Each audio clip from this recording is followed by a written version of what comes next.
بسم اللہ الرحمن الرحیم۔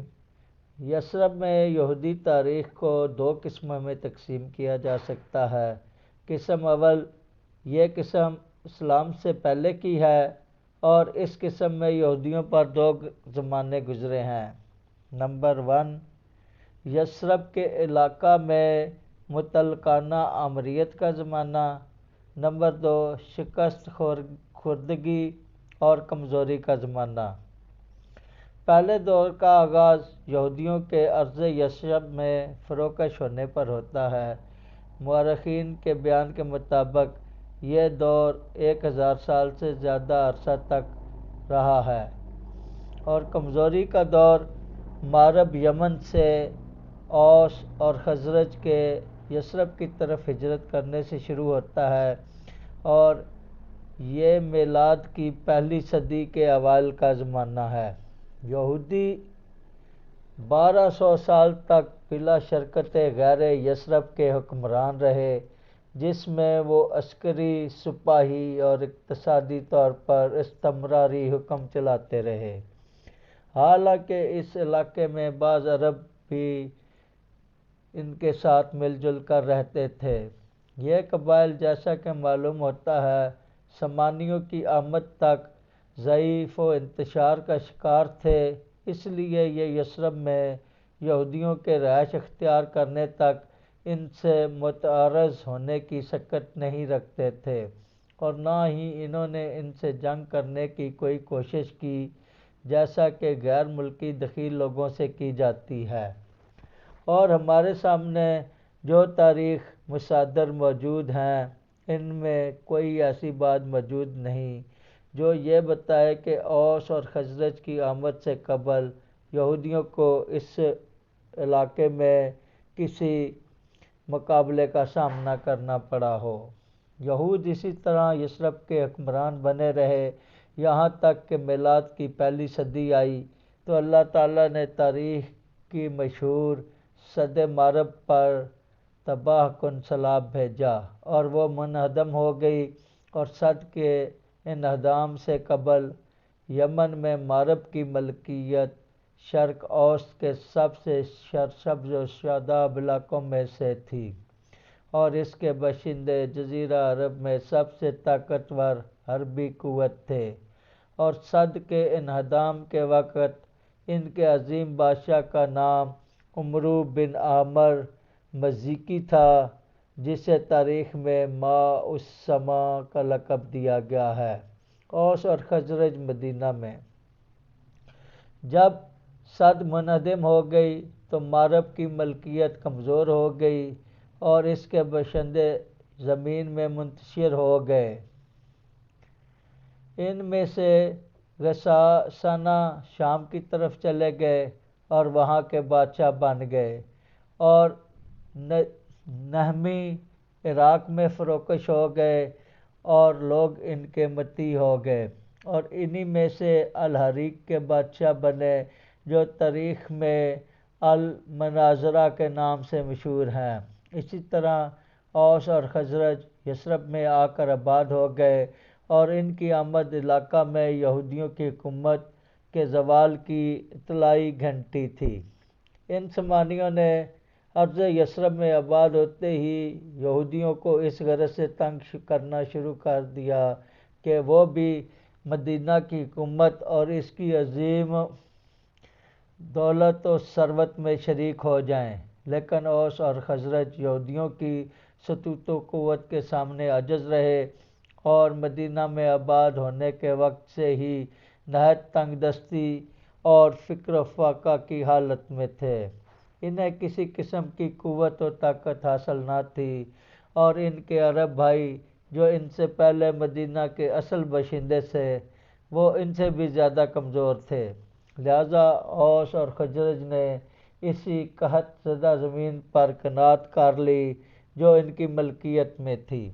اس میں تھوڑی سی کھیتی ہوتی تھی، پس وہ تنگ دستی میں رہے اور یہودی حکومت سے شاد کام ہوتے رہے اور سب دولت بھی انہی کے ہاتھوں میں تھی۔ یہ حالت ایک لمبے زمانے تک رہی، یہاں تک کہ سامانیوں نے اپنے غساسنہ بھائیوں سے جو شام کے بادشاہ تھے مدد طلب کرنے کے متعلق غور و فکر کیا۔ پس اوس اور خزرج نے اپنے ایک لیڈر مالک بن اجلان کو غساسنہ کے بادشاہ ابو جبیلہ کے پاس بھیجا۔ اس نے وہاں پہنچ کر اسے اپنی قوم کی بدحالی اور یثرب کے علاقہ میں آباد ہونے والے یہودیوں کا غلبہ اور ان کی دولت و ثروت سے شاد کام ہونے کے متعلق بتایا، اور یہودیوں کو نیچا دکھانے کے لیے اس سے فوجی مدد طلب کی۔ پس غسانی بادشاہ اپنی فوج کے ساتھ اپنے ہمزادوں کی مدد کے لیے یثرب گیا، اور اس نے یہودیوں پر حملہ کر کے ان کی طاقت کو توڑ پھوڑ دیا۔ یہ ایک طویل واقعہ ہے جس کی تفصیل کا یہ موقع نہیں۔ اس کے بعد غسانی بادشاہ اپنے ملک کی طرف واپس آ گیا۔ اسلام سے قبل عربوں کے ہاتھوں یہودیوں کے بے بس ہونے کا یہ پہلا واقعہ ہے۔ اس جنگ کے بعد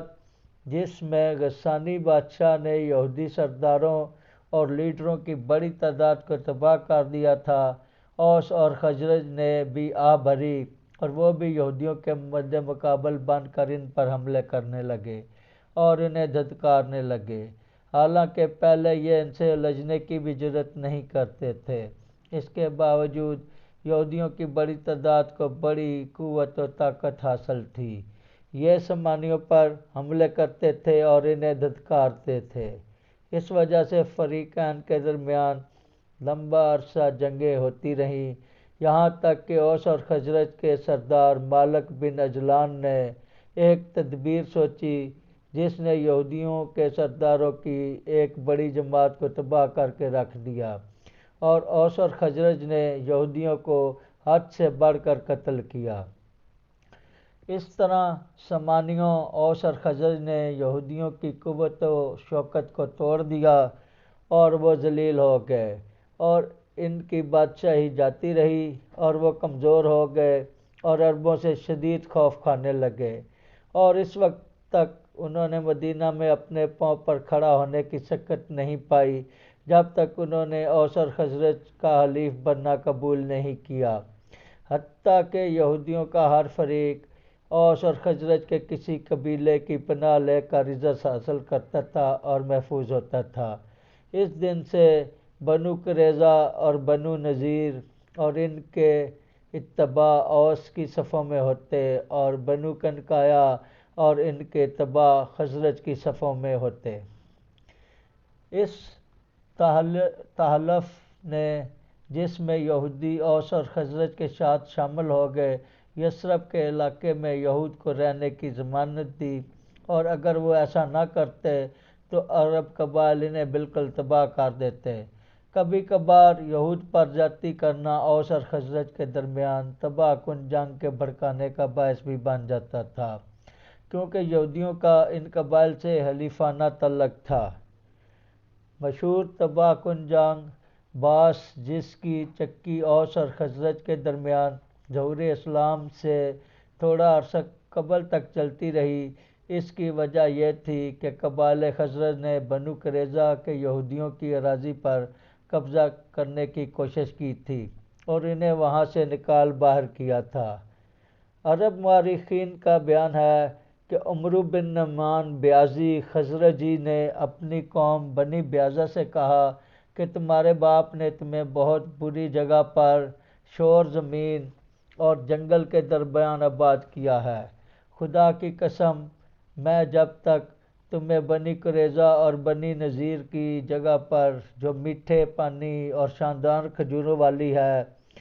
آباد نہ کر لوں اپنا سر نہیں دھوؤں گا۔ پھر اس نے بنو قریظہ اور بنو نذیر کو اتباع کیا کہ یہاں سے تمہارے گھروں کے درمیان جو جگہ موجود ہے اسے خالی کر دو، ہم وہاں سکونت اختیار کریں گے، ورنہ ہم تمہارے قیدیوں کو قتل کر دیں گے۔ ان کے پاس ان یہودیوں کے 40 غلام تھے، پس یہودی بے چین اور بے قرار ہو گئے اور سخت ڈر گئے، اور انہوں نے قبائل خزرج کے لیے اپنی جگہ چھوڑنے کا ارادہ کر لیا، مگر ان کے سردار کعب بن اسد نے انہیں زجر و توجیہ کی اور ان کے ارادے میں حائل ہو گیا اور ان سے ڈٹ جانے کا مطالبہ کیا، اور ان کے حلیف اوس کو پتہ چلا تو وہ قبائل خزرج کے مقابلہ میں ان کی طرف ہو گیا، یہاں تک کہ اوس کے کچھ آدمی یہودیوں کے سامنے ان کے قلعوں پر جا ٹھہرے تاکہ جب خزرج ان پر جارحیت کرے تو وہ ان کے ساتھ مل کر اس کا دفاع کریں۔ اس طرح یہود اور خزرج کا چھوٹا سا جھگڑا اوس اور خزرج کے درمیان عظیم مسلح جنگ پر ختم ہوا، جس پر بعض کا مشہور واقعہ ہوا جس میں اوس اور خزرج کے حلیفوں بنو قریظہ اور بنو نذیر کو خزرج پر فتح حاصل ہوئی۔ قریب تھا کہ اوس اپنے خزرج بھائیوں کی جڑ کاٹ دیتا اور ان کے ایک ایک گھر کو گرا دیتا، مگر اوس کے ایک لیڈر ابو قیس بن اسلط نے انہیں اپنے خزرجی بھائیوں کے ساتھ اس معرکہ میں شکست کے بعد ایسا سلوک کرنے سے روک دیا۔